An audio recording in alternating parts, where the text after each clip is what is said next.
मंडळी, शेतकरी हे आपल्या शेतीमध्ये नवनवीन प्रयोग करत असतात, पण ते नवनवीन प्रयोग कसे करावे याचं उत्तम उदाहरण म्हणजे छत्रपती संभाजीनगर जिल्ह्यातील कन्नड तालुक्यातील डॉक्टर सीताराम जाधव यांनी चक्क डोंगर फोडून सफरचंदाची लागवड केली, ते सुद्धा दुष्काळग्रस्त मराठवाड्यामध्ये। आणि आज या शेतीतून ते चांगलं उत्पन्न कमवत आहेत। बघूयात त्यांनी हा प्रयोग कसा यशस्वी केला ते। ही शेती मी साधारण हा तुकडा मी 2000 मध्ये घेतला आणि इकडची जी ते साधारण 95-96 मध्ये घेतलेली आहे। ही जमीन नव्हतीच, म्हणजे इथे सगळं नाले आणि खडक होती। मग आम्ही काय केलं, याला नाल्याला लेवल केली, इकडे हे धरण केलं आम्ही आणि त्या धरणातली जी दगड निघाले ते नाल्यामध्ये टाकले, जे खडक होते ते खडक फोडले, लेवल केलं, त्याच्यावर माती टाकली आणि माती टाकून मग हे शेत तयार झालेले।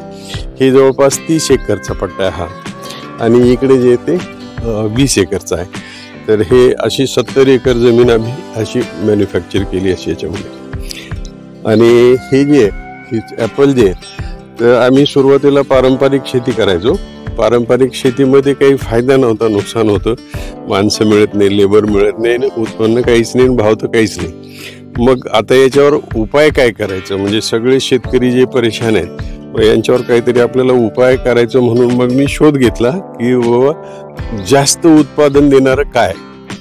त्याच्यामध्ये मग आम्हाला हे ॲपलचं रोप कुठे मिळतात वगैरे आम्ही शोध घेतला आणि हिमाचल प्रदेश मधून आम्ही सुरुवातीला 1000 रोपं मागवली आणि 1000 रोपं लावले आणि नंतर मग दुसऱ्या टप्प्यामध्ये परत दुसऱ्या वर्षी 1000 रोपं आणून ते 1000 रोपं लावले। आता 2000 ॲपलची बाग आहे। चांगली शेती कशी करावी याचं उत्तम उदाहरण म्हणजे डॉक्टर सीताराम जाधव। त्यांनी चक्क डोंगर फोडला, जमीन तयार केली, त्यावरती काश्मीरमध्ये पिकणारे सफरचंद आपल्या दुष्काळग्रस्त मराठवाड्यात पिकवले आणि यातून त्या चांगला नफा देखील कमवत आहेत। ते याला पहिल्या वर्षीपासूनच फळं येतात, पहिल्या वर्षी दुसऱ्या वर्षी, म्हणजे आता हे फळं चालूच राहणार। 5व्या वर्षीच्या झाडाला साधारण 50 किलो फळ एका झाडाला येतं आणि 10 वर्षीच्या मॅच्युअर झाडाला साधारण 1 क्विंटल फळ येऊ शकतं। ही सगळं ऑर्गॅनिक बाग आहे, याला केमिकल काहीच नाही। जवळपास सगळी माणसं जे माझ्याकडे जवळपास 80 लोक काम करतात, इथे सगळी माणसं 80 कुटुंब काम करतात। तर ही बाग आता ह्या वर्षी आम्हाला भरपूर उत्पादन देईल। पाणी माझं स्वतःचं पाणी तयार केलं मी, 65 फूट खोल मोठं एक धरण, छोटं धरणच खोदलं खाली आणि त्याला खालून पाणी लागलं, म्हणजे इथे आसपास पाणी कुठंच नाही।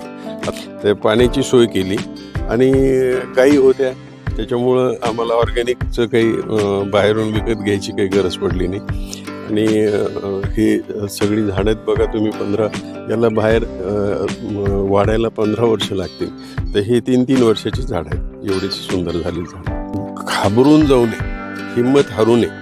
हे बघा आता हे जे पाण्याची सोय जर बघितली तर हे काय भगीरथ कधी झाला होता की नाही होता माहिती नाही, पण हे एवढ्या सगळ्या वाळवंटामध्ये दुष्काळी भागामध्ये मी पाण्याची सोय केलेली आहे। नाही पाऊस पडला तर आमचा आंबाडी आटेल, पण आमचं धरण आटणार नाही। त्याच्यामुळे पाण्याची सोय करू शकतो, जमीन आपण अशा पद्धतीनं तयार करू शकतो। युवकांनी घाबरून जाऊ नये, हिमतीनं काम करावं आणि अशा पद्धतीनं पुढे जावं। अशी वेगळी शेती कशी करावी, काय अंमलबजावणी करावी, कसा प्रयोग करावा याचं उदाहरण देखील डॉक्टर सीताराम जाधव यांनी युवकांना सांगितलेलं आहे आणि हे नक्कीच सर्व तरुण शेतकऱ्यांना आणि इतर शेतकऱ्यांना कामी येईल। Apurva Talnikar, news 18 local, Chhatrapati Sambhajinagar.